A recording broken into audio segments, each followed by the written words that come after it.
শেখ হাসিনার বিচারের আগে যারা নির্বাচন চাইবে তারা জাতীয় শত্রু। সাবেক প্রধানমন্ত্রী শেখ হাসিনা গত ১৬ বছরে বাংলাদেশের নাগরিকদের হয় দালাল বানিয়েছে, না হয় দাস বানিয়েছেন। সেই শেখ হাসিনা ও আওয়ামী লীগের বিচার ছাড়া বাংলাদেশের কোনো নির্বাচন হবে না।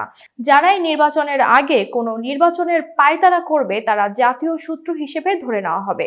মহান বিজয় দিবসে বিজয় র্যালি শেষে এক সমাবেশে জাতীয় নাগরিক কমিটির নেতারা এসব কথা বলেন। জাতীয় নাগরিক কমিটির বিজয় মিছিল গতকাল সোমবার বিকেল ৩টা ৪০ মিনিটের দিকে রাজধানীর বাংলা মোটর থেকে শুরু হয়।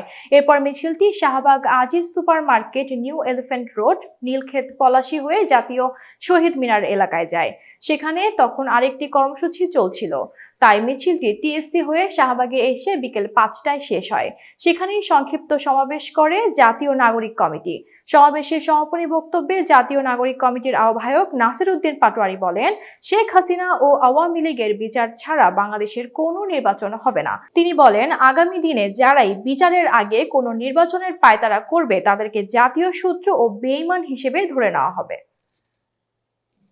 এতক্ষণ বার্তা বৈঠকের সাথে থাকার জন্য ধন্যবাদ। নতুন নতুন তথ্য ও সংবাদ পেতে বার্তা বৈঠকের ইউটিউব চ্যানেল ও ফেসবুক পেজের সাথেই থাকুন।